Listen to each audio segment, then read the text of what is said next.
doit mettre sur pied et dans un état de droit, il y a une justice indépendante.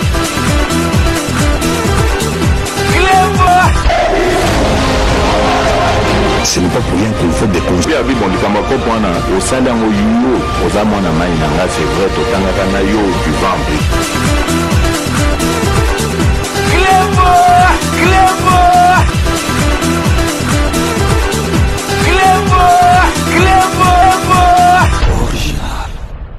Salut et bienvenue sur Club Original. Merci de votre fidélité. 5 minutes avec César Ngadi. Tout le monde est d'accord et il en restera ainsi pendant très longtemps.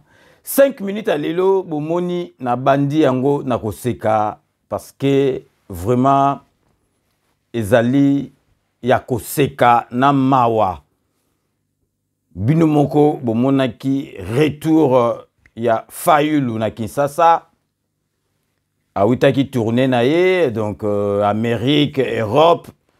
Donc aye akanisa gike, donc batu bako yambaye ndenga ye na Kisasa, ndenga wito sala tourné na ye, mais to moni kutu ba musicien bazongi na bamboka bayambi bango mieux que Fayulu. Atanga imonde na zalia so na 26 penza staff a Club Original César Ngadi na kanisi bato baoya eleki otomona ki wana ko seka biso awa na 5 minutes na yebsa bino bato belé balo barake yo César Ngadi musala na oko critiquer ka Fayulu lingaka yete soki ndenge nini me ngai na yebisaka makambo oyo ekoki kola musa Fayulu et puis na lobaka tous les jours que na toutes les émissions na salaka pour na Fayulu na bi que Fayulu azali mal entouré botalaka oyo witi koleka na retour na ye akeyo basali il fallait entourage na ye ba pekisa ye to mona ko président de la République Fachi Beton akozonga lem suna voyage moko boye azongi na ye ka mbala moko donc Fayulu pensa en tout cas na koseka amati pe likolo abimi pe azo pesa bambote soka bandoko pesa donc bato a pousse ou bien ba chargeur ou bien bandi donc bato bazalité mais Fayulu abimi penza likolo oh abimi likolo ye azali koloba oh soki donc ba policier mutu est-ce que ba policier mutu ba yebisaki bato ba yate ce n'est que normal ozali muto yo asalaka politique na mboka na biso policier ata on a poto to mona rake soki manifestation ezali ou bien loko moko ekoki ko drainer batu ebele il faut policier aya on ne sait jamais police ezali pona ko la prévention ko cela police makambute police asali loko te police yana il faut escorter yo a monake makambo mabe zate policier azana po na sécurité ya peuple y compris yo moko. En tout cas Fayulu atiki mpiaka penza na défaut pour la première fois banda to banda komona ba opposant na ba politicien mutasala mpiaka neti Fayulu donc to monate atangande na epsi bino atanga Club wana sali staff nanga boy en tout cas batu ba oya koleka Fayulu. Avant de continuer, na ligne la sabino parce que na 5 minutes avec César Ngadi soko na lobi likambo to tchaka image à l'appui. Preuve to lakisi bino to lo baraka te poto lo bakaka non biso awa na 5 minutes de boye biso to lobi likambo to lakisa bino preuve bino moko botala retour ya Fayulu na Kisasa na bana chango oyo abandai ko betela tolo na chango et comprendre que makambu ya distraction ezate mutazo memamboka na biso na nzela malamu ezali Fachi Beton azali ko bunda pour M23 wana to silisa bango na ko yela biso ba distraction ezali te to monate opposant donc mboka ezali bien te yozo vivre encore libanda oye soni o Fayulu ayo en tout cas na ebité donc vraiment avant to continuer botala bino moko retour à Fayulu na Kisasa ezali nako seka vraiment donc vraiment Fayulu on ne s'improvise pas chef de l'État ou bien homme politique. Il faut un charisme. Il faut donc on est loko moko boy. Mais yo kanisa qui est politique eza kwanga na makayabu. Donc bino moko bolanda nabilili. Donc restez connectés sur Club Original. On revient tout de suite.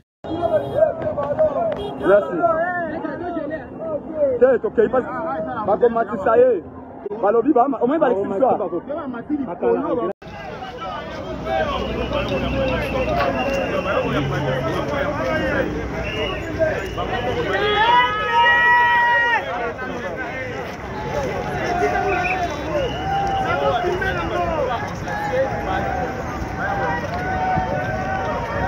Papa, il n'est pas militaire. Il n'est pas militaire. Mais vous avez la ligne où vous avez il n'est pas militaire. Vous avez la ligne où vous avez Mutu, Bazu, Baba, Baba, Bandega, Nabiso. Donc vous avez la ligne où vous avez militaire.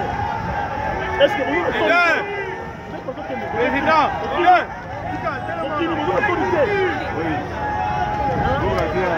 militaire. Mboka ya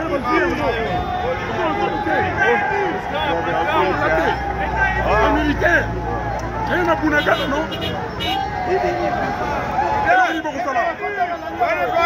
Qu'est-ce que vous faites ici? Parce que nous sommes Mboka Puna.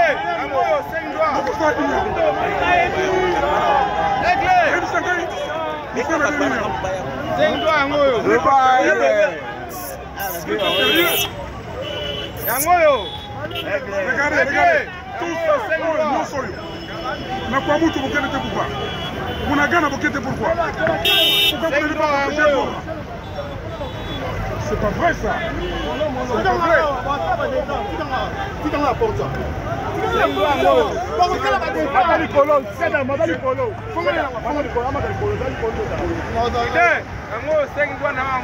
Ce n'est pas vrai ça.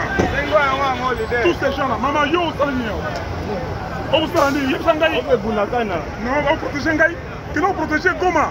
Que l'on protège Bunagana? On protège Ngaï. C'est grave ça. Je n'ai jamais vu ça depuis que le monde existe. Je n'ai jamais vu ça. Jamais. Regardez-moi ça. Regardez ça, regardez. Les militaires, regardez. C'est quoi ça?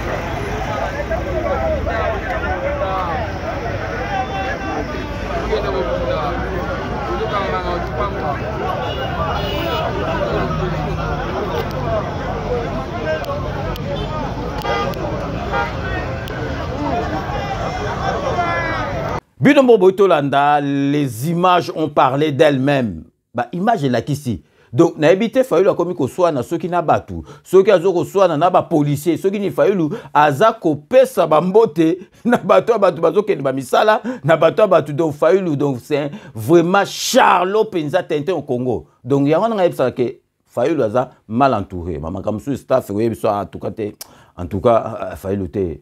Mais en tout cas, qui t'a nous connaissé, tout que nabiso kaka, tout long nabiso kaka, tout yaka en 4 minutes, bah mon nabiso te mais bati qui est pensa matina c'est et puis ça ah t'es failli les aventurer. Azo pesa pe bambote tozo comprendre te ceux qui azali ko pesa banani bambote to ebite nazali ko lakisa bino bota la bateau bazaki derrière Fayulu. Oh bon mon aïe kalabazaki donc bo kechu wayambo na commandé so bota la basali uniquement vidéo pour na koseka Fayulu donc ils allaient vraiment na koseka na batu na imoko bazalaki na ye ba boaki sa ye ba comprendre que Fayulu aza Charlot Tintin au Congo bino moko botala mpiaka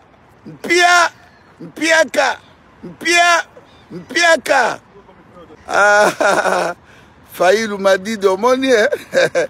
Tu as vu ça que la voix du peuple, c'est la voix de Dieu. Mpiaka. Totalement, tous les Martin Fayulu. Fayulu, Zela. Fayulu.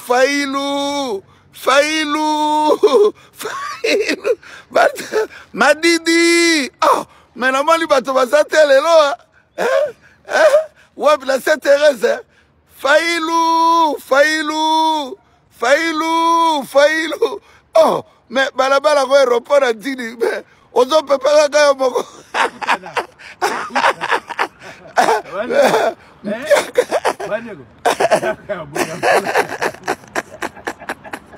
bino moko bomoni donc na bato bazaki kala ko comme ça Fayulu donc ba comprendre que Fayulu eza perte de temps na bana changu bango mo babi non to lingi sous makamba ventiro te perte de temps botala ka exemple maman na biso Eva bazai bandenga comment ko défendre mboka na makambo o ezo leka ke pays na biso komi donc pays solution botala maman na biso Eva bazai ba heureusement ka betaki chita si ma comprendre que donc Fayulu azo lekisa ye temps botala siko ndenga comme ko sa la mboka na esengo.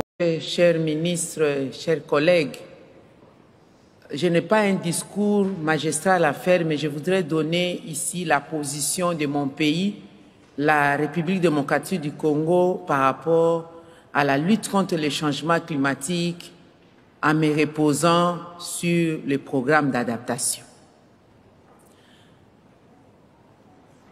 Que signifie adaptation pour la République démocratique du Congo dans le cadre de lutte contre les changements climatiques? Il s'agit bien entendu de nous adapter à la nouvelle donne de réchauffement climatique, ce qui va nous permettre non seulement d'avoir la force résiliente de faire face à ces enjeux du climat, mais aussi et surtout contribuer à atteindre l'objectif que nous nous sommes assignés de maintenir la température planétaire à 1,5 degrés Celsius, car cela va de la vie de toute l'humanité. Pour ce faire, mon pays, au sein du bassin du Congo, la République démocratique du Congo se présente à l'humanité comme étant un pays solution. La solution naturelle que nous recherchons, il s'agit du potentiel forestier que nous mettons à la disposition de l'humanité. Tout le monde le sait certainement, je voudrais juste rappeler que le bassin du Congo signifie 268 millions d'hectares de forêts tropicales humides dont l'humanité a besoin pour avoir la capacité nécessaire de séquestrer la pollution, nous appelons les CO2, les gaz à effet de serre et autres. Donc, à mon niveau, vraiment que non. Et heureusement que maman Eva Timba Beta Chita Sima ça Fayulu. J'ai dit que le Chiluba, c'est la langue des anges. Et Jésus, avant de mourir, la dernière parole était en Chiluba. Et c'était Eli, Eli, Lamina Bissafata Bian. Oui, et en plus lui-même, Jésus s'appelait Ilunga, alias Jésus-Christ, Jésus. La preuve, c'est que nous, les mamans Balouba, quand nous prions, quand nous chantons pour glorifier, nous disons Mungunaye Ilunga Jésus. Mungunaye Ilunga. Ça, c'est pour dire son nom, c'est Ilunga Jésus. Voilà.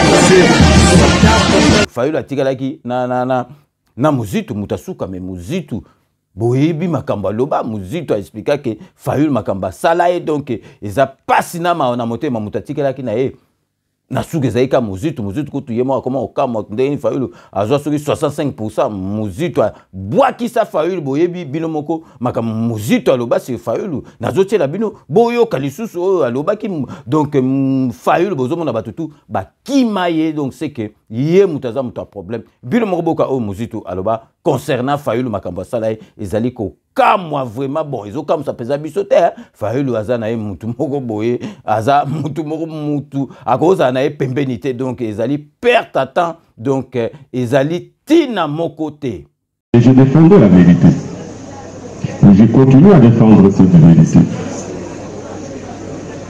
Mais à un moment donné, à ça il faut la monnaie, vous avez dit wenge musique hein, ba moni JB a aussi le succès, ba kosi ba bi non yondo usali ke wera zala. Abandi kusala nzunzi na mark na yi, abandi ko négliger ndeko na yi. Asali nzunzi na yi, asali bloc patriotique sans que na yoka, na yeba. Pour amener qui kamba loyauté par rapport aux principes républicains. C'est pas un soutien à une personne. Je soutenais un combat qui veut que pour que le pays marche, il faut la vérité des urnes. La vérité à l'OBIA qui est respectée, mais nous devons combattre pour la vérité à l'OBIA. Pour ça, il faut des réformes. Et on te rebondit là. Il est loyal pour cette cause-là. mais moninga baolo bana non motuana yondo sali gazara bon sali gazaki ancien premier ministre abali ko sala nzinga sali bloc patriotique ngana boya ki bloc patriotique en tant que tel pour la linga qui basango lo ba sali c'est surtout ça la marche doit renforcer lutte pour la vérité des yeux pour réformer la saignée à la neutre nazaki disposé à tout qui est sous la coupole sous la coupe ya basango. Mais il y a un bloc patriotique, bon, bloc patriotique qui a ma bêté. Et là, il y a la Moukamo de Bimission Libanda, mais pas bloc patriotique avec Kabila, parce que pour moi, combat autour de l'ennemi de la vérité des urnes, c'est Kabila. Donc on a beau être bloc patriotique, voilà. Tous les gens qui ont ici, mais comme nous tenions, moi je tenais que la Moukamo Zalande, tous les gens qui continuer, mais à partir d'un moment là, la marche, comment qui quitte. Nous bakasai que le col là-bas on a un souba qui est sur Tokoya qui était toujours biso mbali to tenir la marche et réussir. Tant que moi kakatano côté les moi mon pépé à la mouké bini et qui moi mon temps qui est la bloc patriotique qu'on a payé qui est koufi. Ah oui, il y a le mois de juillet à accueillir la Kisangani à sali congrès à partir de la congrès balobé du loko mbali. Moi, comme je candidat président de la République, sans que Ngana et puis Ngaï qui est normal parce que, à cause que vous avez le candidat président de la République, Ngaï n'a pas que vous avez le candidat président de la République, mais on a simaté pour s'engager à Tobinisi Moko. Et ça, bon, mais Batunaï, pour la balade, non, nous tenions sur la ligne, il faut Andima, que vous avez la Martin Fayou. Il y a mis balai la disposition d'avoir que biso to kosala ba alliance na mutu ya kondima ala na sima na biso na vision na biso puis to kosala ba alliance na mutu nyonso ainsi de suite ba kipe biso kututi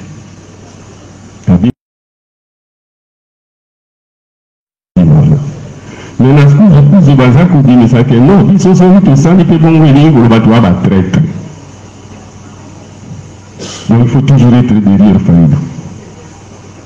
On a eu une base na perdre. Ceux qui n'ont pas base ou pas sanga ba voix. Faut na bimisa pe mutu. Attends la boutique là ou bien la boutique là après. Mais na wo ke lega lo la mutu mongo azali ga bon si ko peuple la respecter ngandi na pe sanga ta ba député yango. Na tiki ka bon. Yango sikoyo tuzaki na mikakatano ba marche osali na soute à cause de bloc patriotique na mikakatano wana. Tango il faut que ça la remise de plus au bino. Ngola makambo wana sala makibongo et bongi peut la yeba yango. Ayeba que c'est normal mutu pe en dehors ya la muka sala ba marche na ye. Peut la yeba pied mutu pe les alliés normal que parti eza na alliance na yango. Bango balingi toucher mikanda kambwana na communiqué final te. Yango iboteli biso ba problème. Communiqué final balobi biloko wana ya ko reconnaître que mutu wana droit ko sala ba alliance na ye. Biso doit la droit au salon mais faut pas perdre la yeba yango. Quand il faut pas vous moquer de moi. On est élu de Kabola. Donc Baninga babouye communiqué finance pour tirer le point tout dit tout tient yango mais tout le baquet remise et reprise tout ça là yango mais divergence on a continuer pour discuter na sous mandat prochain il y a Martin Fayou le prochain coordonnateur pour la suite to harmoniser et pour tout sauver la moka pour la cohésion et l'unité tout retrouver yango. Voilà un peu ce qui se passe. Merci pour la me poser la question pour la clarté de Baninga. Merci.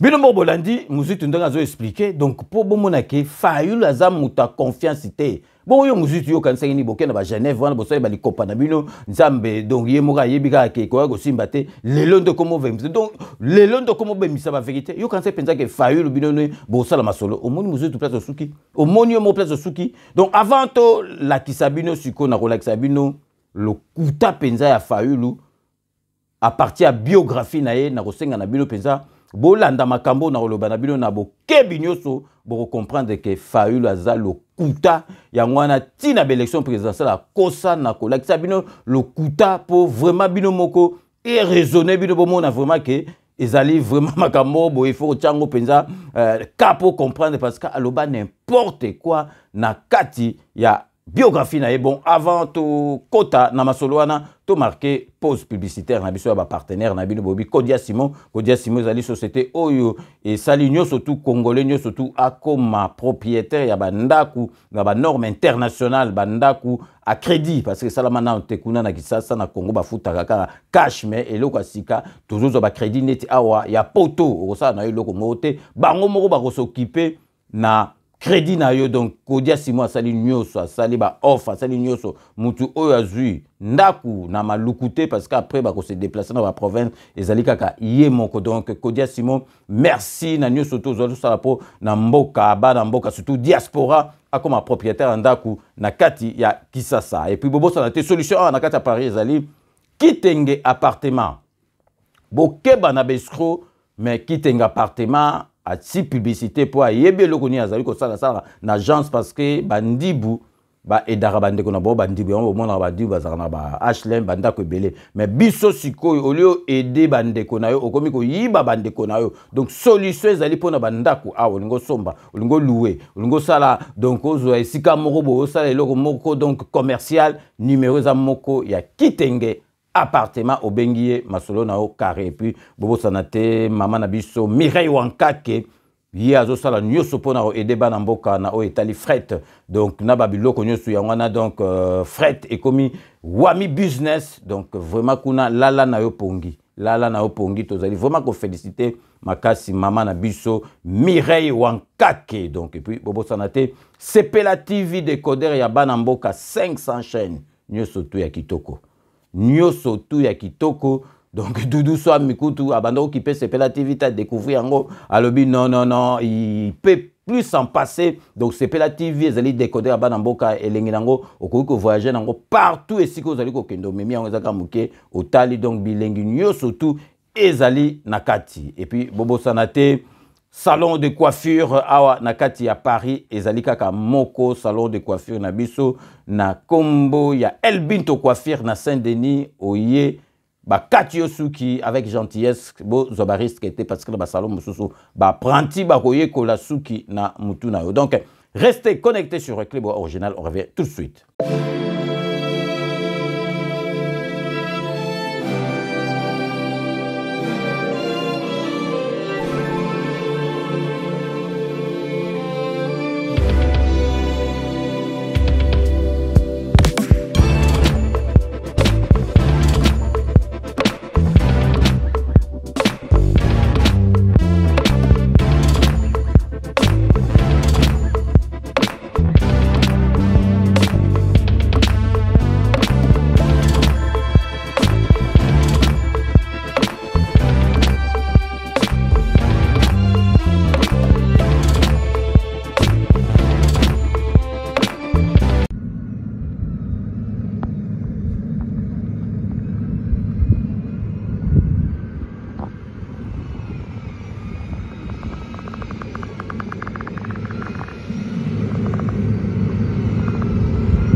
Kodia Simon vous propose un crédit immobilier. Vous êtes du Congo ou de sa diaspora? Vous désirez devenir propriétaire en RDC et faire construire votre maison en toute quiétude? Obtenez votre crédit, puis commencez son remboursement uniquement dès la livraison de votre maison. À la Cité Kimia, nos maisons seront toutes construites aux normes internationales.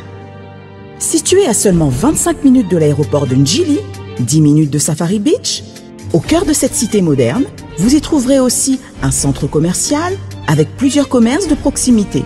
Nos bureaux sont situés au 173 avenue Mutombokachi, dans la commune de La Gombe. Référence rond-point Forescom.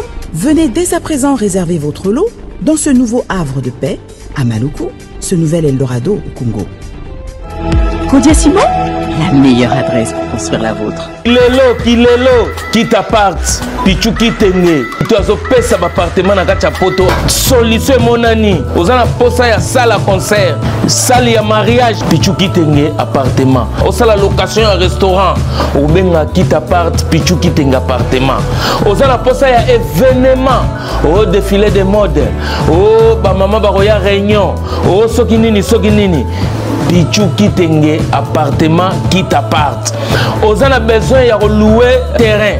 Oh nabana otumbaranta banangai na nenga poto zone industrielle qui t'apparte Pichu Kitenge appartement. Olingi ofungola ba bureau qui t'apparte Pichu Kitenge appartement. Numéro ya téléphone 0033 75 14 32 126. Benga na qui t'apparte Pichu Kitenge appartement. Olingi ko sala achat ya lupangu na poto. Ozana Kisasa, ozana Ngola, Pichu Kitenge. Ba Kitenge ba ebele me wana qui t'apparte. Check.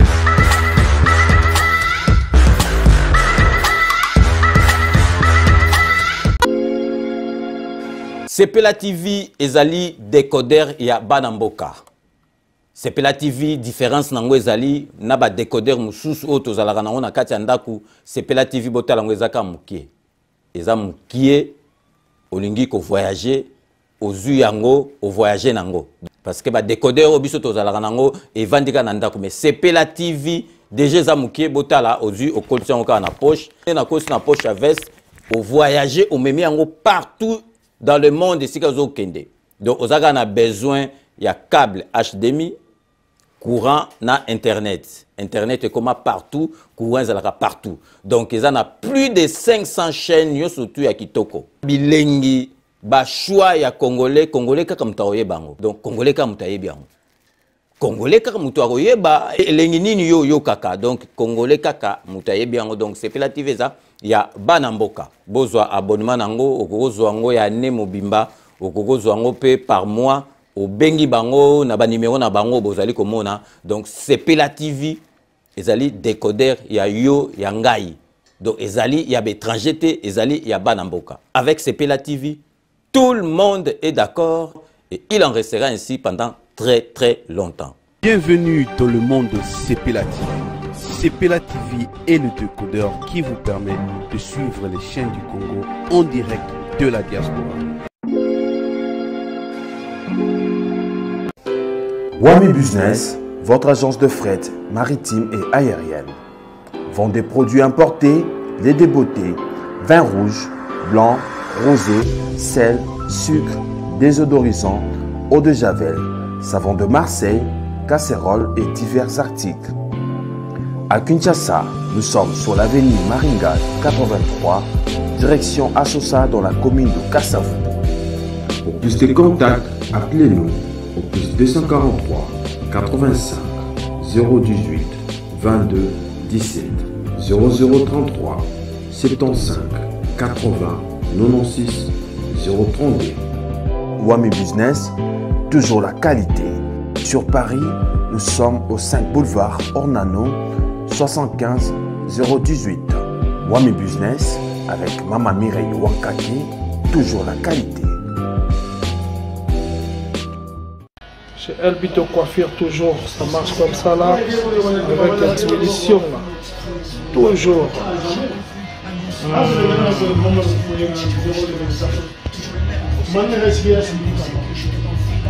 Salon number one, chez Elbito Coiffure. Il coiffe avec sourire, il coiffe avec noblesse. Chez Elbito Coiffure.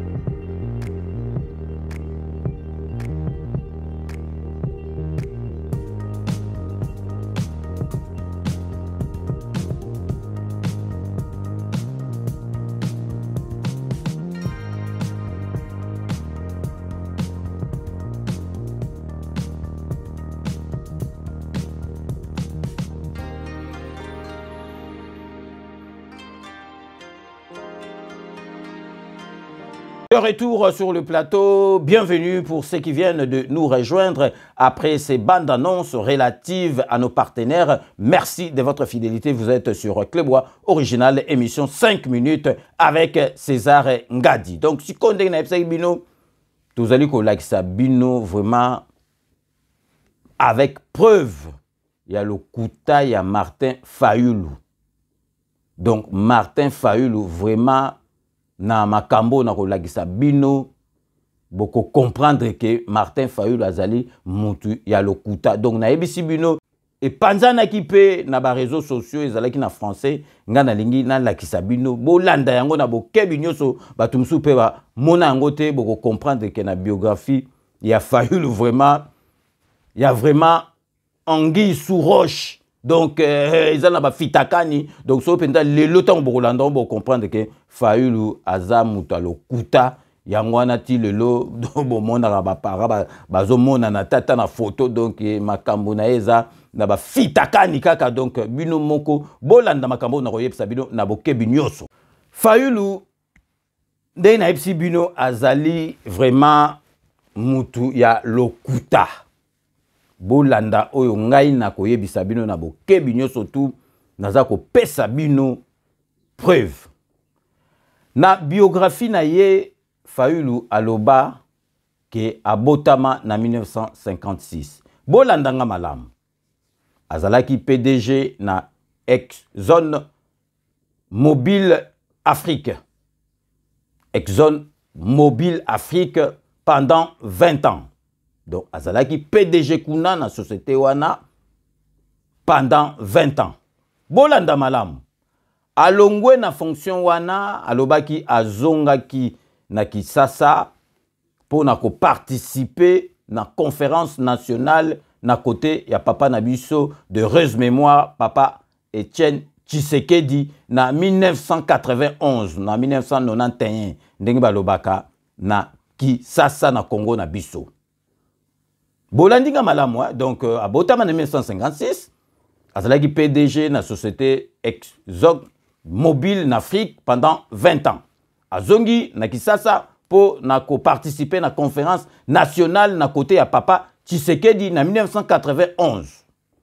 Donc soki to tali na 1991, Fayulu azalaki na 35 ans d'âge. Donc, au total, donc tout ça, le calcul mbangu, il y a facile, calcul mental. Depuis 1991, donc, à Paris, na Congo, 1991, tout ça, moi, 1956, et au Pesabiso, 35 ans. Donc, aujourd'hui, année où Alobaki, à Zongaki, na Gisasa, n'a participé à la conférence nationale en 1991. Aujourd'hui, année na naissance, 1956, et Pesabiso, 35 ans. Ce qui Fayulu a travaillé pendant 20 ans na Exxon Mobil wana. Donc cela veut dire que bah Nouma qui est directeur na âge il y a 15 ans. Donc à comment qui directeur donc Fayulu a comme directeur na société wana na âge il y a 15 ans. Bon landanga malambo ça va calcul. Donc c'est aujourd'hui 35 ans oh il y a âge oh il y a zonga qui na Kisasa pour y a botama en 1956. Azongeki na Kisasa en 1991, donc 35 ans, on a Tolongoli 20 ans, donc 15 ans, donc Banoma qui est directeur déjà na katia société wana. Donc il a ici que Fayulu azwaki licence na ye na France na âge ya 15 ans. Licence na âge ya 15 ans, même bac coûte bazwango na âge ya 15 ans te. Le boss a surdoué moko boye donc soka ndengini na âge de il y a 15 ans que tu vas donc bac té bac bazwa on a 18 ans donc 17 et demi 18 ans. Donc pour bino moko bo comprendre que Fayulu nyoso tout à loba na biographie na ezali faux archi faux. Donc voilà comment Fayulu a tout faux et puis azali ko continuer ko kosa lisusu bah Congolais surtout Boutaka a gagné qui présidentielle na 65%. Koka moi-même donc Mouzito a comment koka moi donc na makambo na epsibino donc il y a vraiment anguille sous roche donc ezali clarté à part wana na tchela bino susu botala bino moko ba lukuta ya Fayulu donc na makamone nyo surtout nazo tiela bino moko bolanda. Donc restez connectés sur Club Original, on revient tout de suite. Que atindi ba policier otomoni mingi toyebi bango te lokuta bato baza kotala bilongi na bango lokola bana ya mboka te lokuta balati bilamba ya bapolisier na biso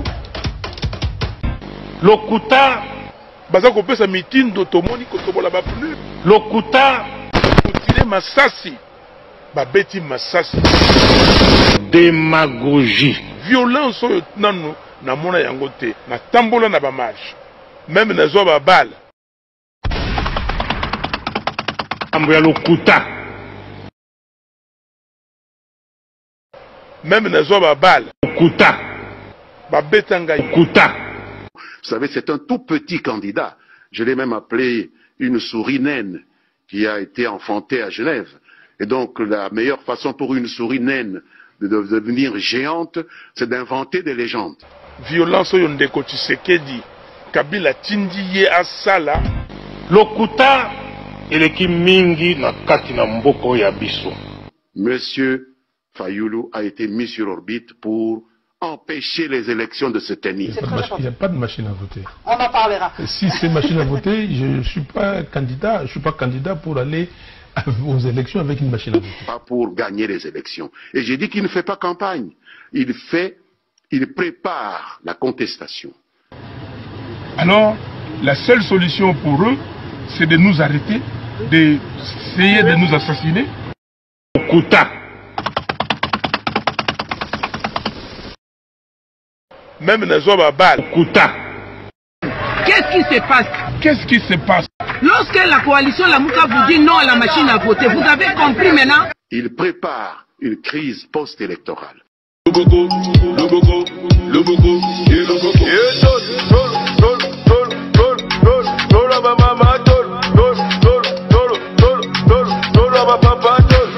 Non, on ne peut pas utiliser la machine à voter. Nous disons, il faut des élections sans machine à voter, que les Congolais appellent machine à voler ou machine à tricher. Élection inclusive sans machine à voter. J'ai voté. La fraude, ce n'est pas la machine. Je vous remercie.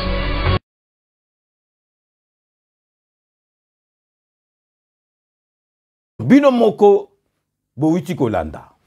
Nasalaki mission moko awa nalobaki Fayulu donc azali vraiment bipolaire et grand paranoïaque.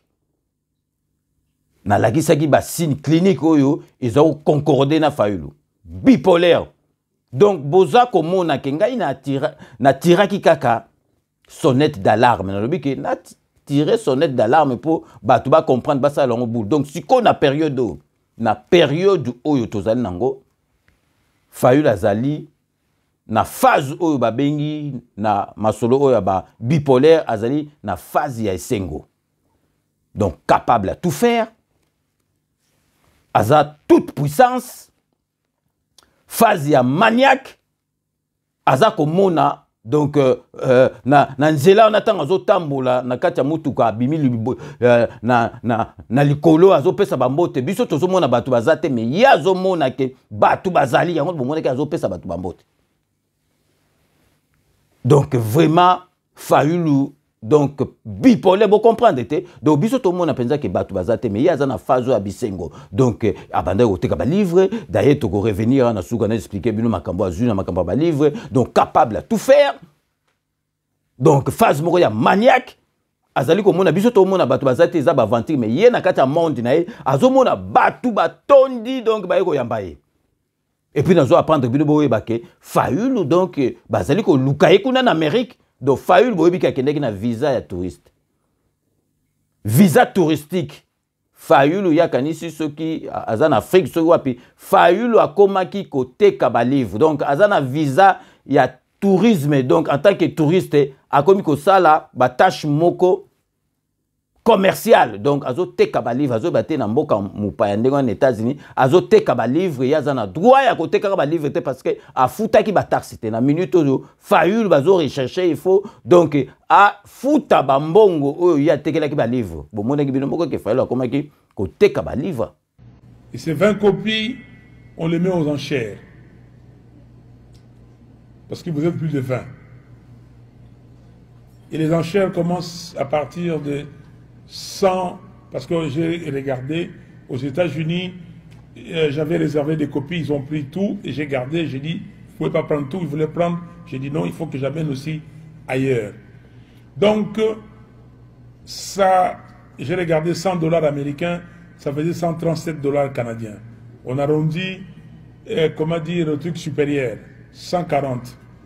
Donc, celui qui a $140 canadiens, il a un manifeste, ça nous permet d'imprimer beaucoup plus. On a besoin de plus de 30 000 copies. Comme ça, vous allez lire, approfondir et nous aider. Et sur base de ça, nous allons, comment dire, peaufiner le programme que nous avons proposé au peuple en 2018 et proposer un autre programme pour 2023. Merci beaucoup, que Dieu vous bénisse.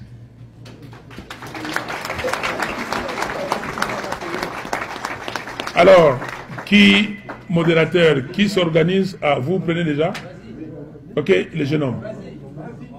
Venez, venez, monsieur. Prenez les feuilles. 2. Où est l'argent là? Mettez là. Organisez-vous, prenez. Celui qui a 2 pour 300. Voilà. 2 pour 300. Voilà un patriote. Lexis. Prenez l'argent. 2 pour 300. C'est ça. Azoteka ba livre au moment où il est ayaki en tant que touriste. Akoyi ko teka ka ba livre te azoteka ba livre donc donc il y a commis commerçant et oteka ba livre bongo siko ba libraire o bazako na ba futara ba taxe na bango. Donc faulu azana un fracata na niveau ya Amérique. Donc bilo moko boito yoka donc il y a zali accueilli en tant que touriste aza na visa touristique akoteka ba livre po na nini. Donc, il y a mon on est tigé, donc c'est l'activité commerciale.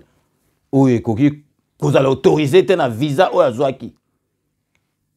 Donc, vraiment, faulu, donc, azali moutumo aza déjà na un fracatisme. Kambo asa les a interdit na moutou aza na visa touristique. Donc, vraiment, faulu, bon, moni binomo aza na phase ya bisengo. Capable à tout faire. Donc, abimi, on a eu ça, que faulu, azali mal conseillé. Il fallait pas péki ça na batouné, mais nazali ko comprendre tendeng ni batikié donc parce que pe azam mutumo que ki bo konji ba wele la kangote ba s'improvisa ka mukondité ezali loko moko ezalaka na kata nzoko depuis donc nzambe mutu apesa rango me fail botala makam donc fail azalaki donc na ba katumbi mutu ba fule na bambemba banda ba bwaki sa fail donc mutu azo zala azo supporter zaki muzitu ba bwaki sa botala makam fail akoma ko sala.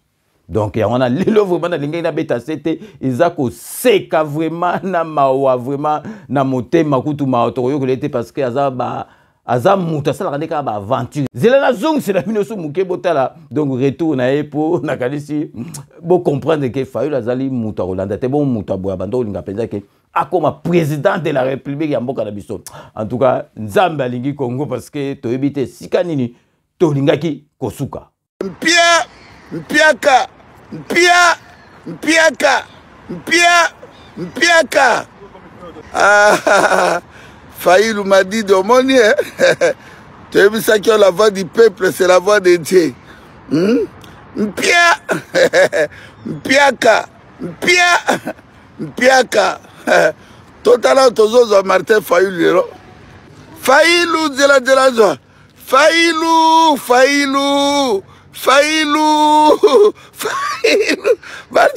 Madidi. Oh, mais la mali bato basate lelo. Ouais, la c'est Thérèse. Faïlou. Oh, mais balabala ko aéroport a dit mais ozo peut pas gagner moko.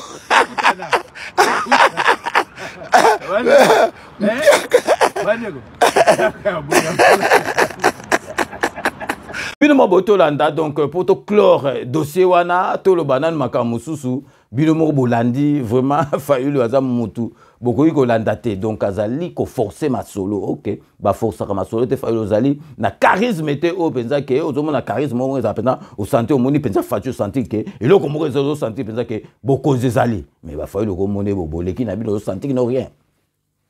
Donc vraiment il y a un dossier tongo tika ngote parce que boyebi ki tozana guerre médiatique donc kwa yo tikali toko tika makambote parce que bino kutu botsaka makambo lukuta biso to lobaka makambo abo solo siko to continue na dossier o penza ke epesa netika moi epesa esengo penza donc po boyeba ke Congo oyo ya Fachi Beton Congo oyo ya Tshisekedi ezali Congo oyo zo zonga na makambutu oyo ya kitoko ezali ko zonga Congo na Afrique ba komi ko respecter congolais pa ezali ko yoka esengo ya koloba ka ezali congolais.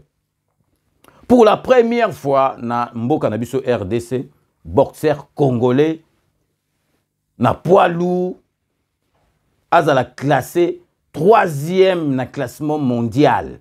Classement Afrique, classement mondial poids lourd congolais azala classé 3e.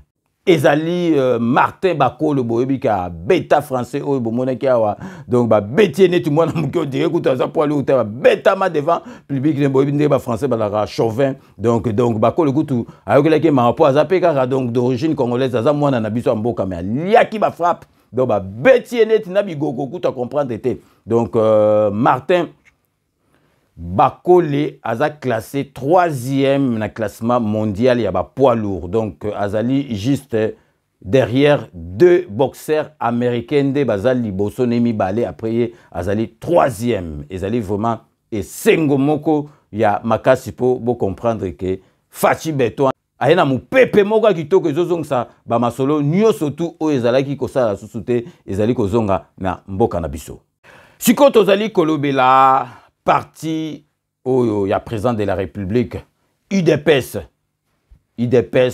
tokolobela ngo sikoyo par intermédiaire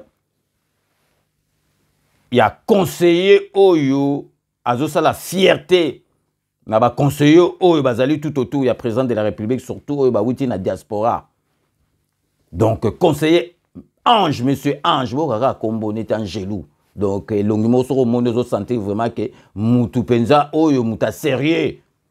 Même que les apparences sont souvent trompeuses, mais il y a monsieur Ange, zo sentir Penza, oyo Azali Moutou, oyo Penza que Wocha ait confiance. Il y a un président de la République à Pesa ait confiance. Azali Wana. Donc, c'est déplacé qui comme parti UDPS et pro Narakaka qui est malgré l'activité na ye wazanango ya makasi auprès ya chef de l'État puisqu'il est conseiller du chef de l'État na collège diplomatique monsieur Ange Oyo na lobela kibino na parti P UDPS azali au cadre membre de la direction politique na qualité ya secrétaire national adjoint à l'international socialiste. Ezali neti vice-ministre, donc azali vice-ministre na kati ya parti UDPS, donc vice-ministre na niveau ya UDPS.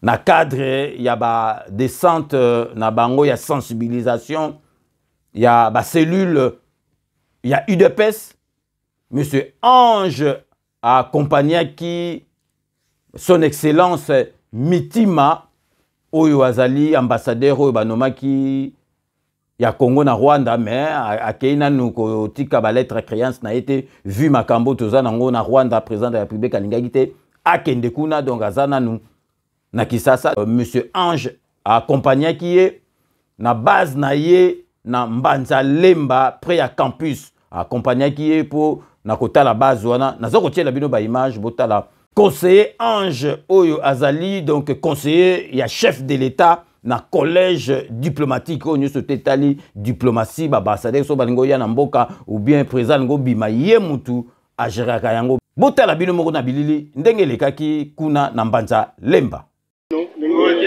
Excellence Palobi, na Rolobapé na Lingala. En fait, pour accompagner Excellence, comment Nazali, na cellule alimentée. Mais Excellence Nazali, Moututo Goudi, na Bandakala. Parce que les lots, il faut partir et y est backer. Bana biso ya parti, ba pour représenter peu parti la institution. Yango la parti est Tinda Kingaï comme conseiller, le collège diplomatique et chef de l'État. Donc on travaille la président, il a commis la diplomatie. Donc toujours ça l'appelle le coup où il y a parti. Et en même temps, c'est bien que c'est lui les importants. Donc c'est lui les importants des gars. La biso ya parti, Augustin Kabou est secrétaire général à Lubakayango. Il faut bailler dans la cellule là. Les lois qui a eu mon argument. Le rôle des solo est parti, bisope Toroya. Parce qu'à partir il y a cellule de Baroye Baye. Cellule, les produits grâce à cellule, ceux qui osent cotiser, osent quoi l'activité. Vous voyez que vous avez la cellule. Si les lois peuvent être battus, un premier mandataire pour cellule, vous êtes dans la fédération, à niveau, il y a une instance à partir. Et puis, dans le niveau, il y a parti, on appelle la bande dans la cellule. Nous avons un bateau, le où on va sali parti, on va créer le coyo. Nous avons des élèves, des étudiants, on l'a dit. Ce qui est aussi la bactérie, c'est la mission de la poto. Nous avons beaucoup de la Mokondiambo, en Belgique. Son Excellence Félix Tshisekedi. Bunda qui naie, que bisum to simba fédération à Belgique. Tant vous avez yoga que papa Etienne Azali ko ya bisum to yambaye, na liwa ya papa Etienne Azala qui donc a kufa qui na fédération au ya bisum. On a eu comme un représentant adjoint, ba konzi a parti pe ba sepela qui na mukola lelo yo, na niveau ya parti, na la direction politique. Dans un secrétaire national lelo adjoint na international socialiste. International socialiste donc musala na la partie za la ranini. Tant boyoka que ba parti obiso toza ba social-démocrate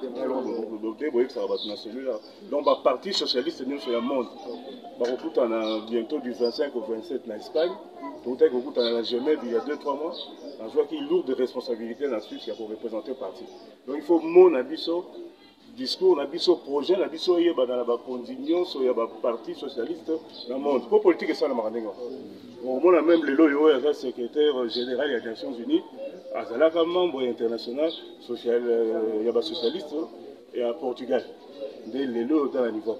Donc les lobby peut-être discrètement, au conseiller chef de l'État normalement, dans un devoir, il y a réserve, un silence. Mais on ne doit pas oublier que dans un membre, il y a parti. Il faut fierté, non, on a commis parce que c'est l'UDPS. Bino Morboto Landa, en tout cas, félicitations à Busso, na conseiller Ange na Musala Oyo Azali, Kosala Zamutumoro ostentatoire. Donc, Linga Komona Nate, Amona Naka rarement Kaka Musala, donc, Azaba conseiller, Amona Ramona Pamba Te, donc Azaba Penza Moutou, il y a famille, il y a UDPS, donc Baza Bato Penza qui est président de la République, Aza, na confiance na Bango, Busso Petoza na confiance parce que Moutou Lokola, Monsieur Ange, a quoi qu'on trahir jamais Félix Antoine Tshisekedi. Parce que sur ma camiso marché aza penza donc na souci en boka parce que azali famille moko azali donc a yebi penza Félix Antoine Tshisekedi a yebi UDPS donc azali batute on a présent la priba air moka Cameroun surtout et comme quand a UDPS ka batuna biso moko parce que ba misusu bazo trahir kaka yo mokonzi donc vraiment tolinga ki to la Sabino déplacement et à monsieur Ange oyo azali conseiller na kati ya masolo oyo ya diplomatie na kati ya mboka na biso. Et puis avant tout cette émission na biso tozali ko lakisa bino message ya ministre ya santé Jean-Jacques Mbungani oyo pe azali muta diaspora azali dokotolo na biso na Bruxelles toyebiye que suite ya enlèvement ya médecin moko ya docteur moko kuna na kota S ba M23 ba lever atenaki vraiment à ça la message au Tozali qu'on proposait bino Bolanda Nabilili. Donc restez connectés sur Reclebo Original, on revient tout de suite. Chers compatriotes, nous venons d'apprendre avec consternation les attaques terroristes perpétrées dans la zone de santé de Kabacha dans le territoire de Béni. À l'issue de ces attaques, 3 personnes ont perdu la vie, une vingtaine de personnes disparues et un médecin kidnappé. C'est en ce moment que, en ma qualité de ministre de la Santé publique, Hygiène et Prévention, je viens encourager la famille du docteur Ndiava Kejano qui a été kidnappé par des terroristes. Je saisis l'occasion pour dénoncer avec la plus grande vigueur cet acte de kidnapping qui vient mettre en difficulté le centre de santé de Kabasha parce que le personnel de santé apeuré, le centre de santé détruit, les médicaments pillés et un total désarroi qui envahit la population. En ma qualité de ministre de la Santé, Publique, Hygiène et Prévention, je viens encourager le personnel médical à tenir bon malgré les moments difficiles. Le gouvernement de la République est aux côtés du personnel de la santé et nous déployons tous les efforts nécessaires pour sécuriser tous ceux qui travaillent dans les milieux en difficulté. Nous sommes confiants quant à la détermination des autorités locales de tout mettre en œuvre pour retrouver ce médecin, car il s'agit d'un personnel soignant de haute facture qui donne toute son énergie et toute sa vie pour sauver la vie des autres. Nous ne pouvons comprendre pareil acte provenant des gens qui n'ont aucun respect de la vie et du sens même de la noble profession qui est celle de soigner et de sauver des vies. En ma qualité de ministre de la Santé publique, Hygiène et Prévention, je viens rassurer tout le personnel soignant quant à la détermination du gouvernement d'être à son côté parce que notre devoir est de sauver de vies et rien ne nous arrêtera. Convaincus de cet idéal, nous allons aller jusqu'au bout de notre sacerdoce. Que vive la République démocratique du Congo, que vive le ministère de la Santé publique, Hygiène et Prévention. Je vous remercie. Bino Moboto Landa, message wana donc vraiment talaka kabata M23 photo sous qui sabango talaka vraiment baza même pas na bobang na respect ya dokoto le médecin ba touchaka ete ata guerre za ndenge ni ba touchaka ba médecin te ba to croix rouge ba touchaka bango te mais bango ils ont rien à foutre donc vraiment message qui on espère vraiment trop Landa dessus wana ba ko libérer médecin wana donc émission d'épisode le lot commis vers la fin de na ba que je vous laisse le soin d'en tirer vos conclusions et de me faire parvenir vos commentaires comme d'ailleurs vous en avez l'habitude botu ko Landa to lagi sibino donc Sony Oyo Fayulu asali na retour na kisasa donc atiki penza donc atiki penza donc vraiment piaka na défaut donc a beti loko moko nanu batu basala piaka na niveau anate et puis bolandika émission na biso donc merci vraiment na binonio surtout ndenge bolandaka émission na biso avant to bandako remercier bato balandaka biso tozali ko souhaiter bon et joyeux anniversaire. Il est déjà le 13 novembre. Toko souhaiter bon et joyeux anniversaire na Blandine Ngiba Swami na Los Angeles na Californie kuna na États-Unis d'Amérique. Donc vraiment Blandine Ngimba Swami to tenir vraiment to souhaiter bon et joyeux anniversaire to bike eleka ki malamu kuna na Los Angeles na Californie. Donc vraiment merci Nzambe a batela yo Nzambe pesa yo nyoso tu oyozangi Nzambe vraiment a bomba yo parce que tozali lisusu na besoin na yo. Donc sikoyo tokoti na ba remerciement na ba dédicace na biso o to salara toujours on a fait émission na biso to bandara toujours honorable Jean Moutala na kati à Londres. Honorable Jean Moutala merci na nyo surtout au salara po na 5 minutes avec ses angato tukeli toujours na kati à Londres pour nous repesa José Kano ki kakamene maître Wera Mukuna maître Rajamoule merci na nyo surtout bo salara po na 5 minutes avec ses angato kuna na kati à Londres tukeli toujours pour na repesa mbote na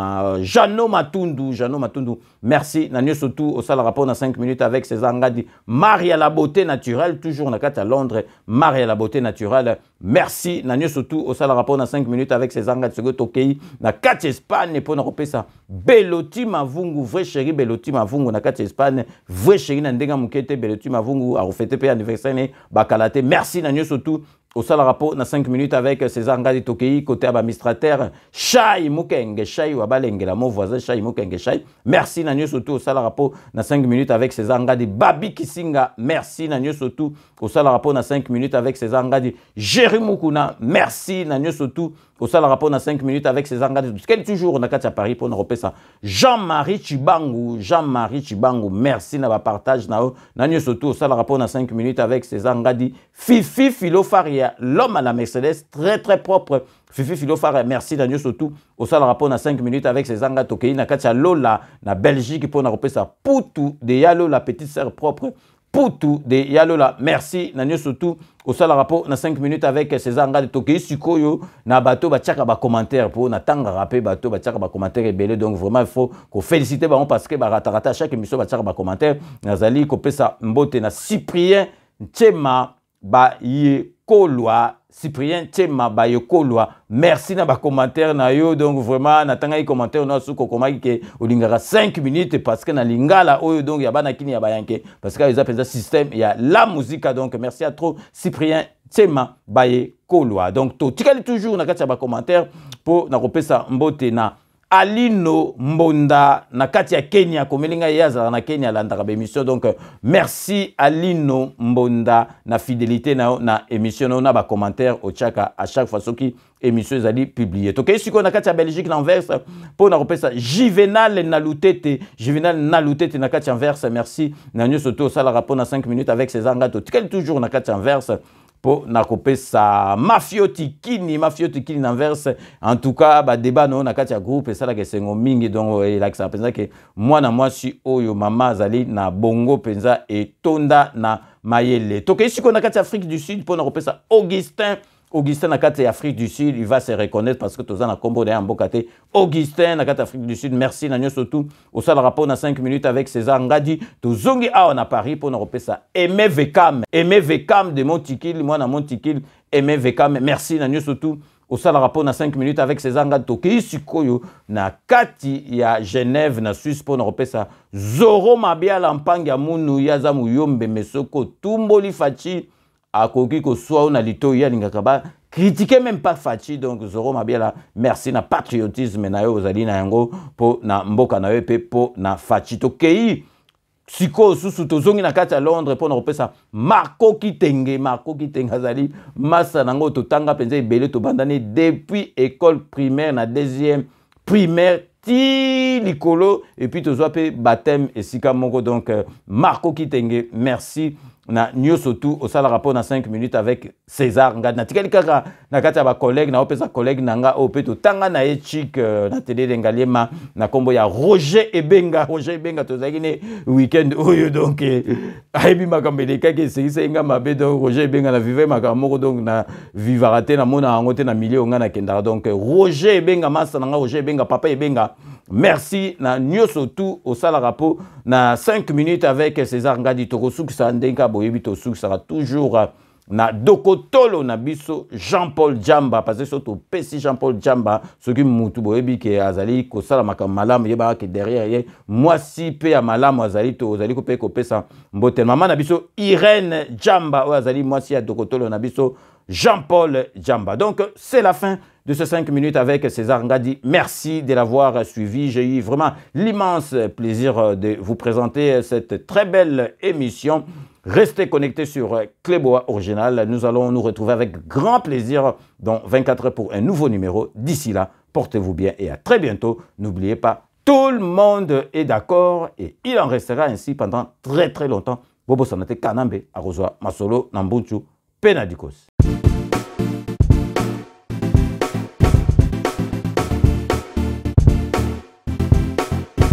On doit mettre sur pied et dans un état de droit, il y a une justice indépendante.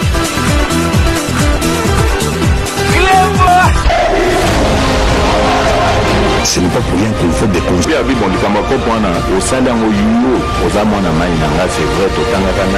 vas en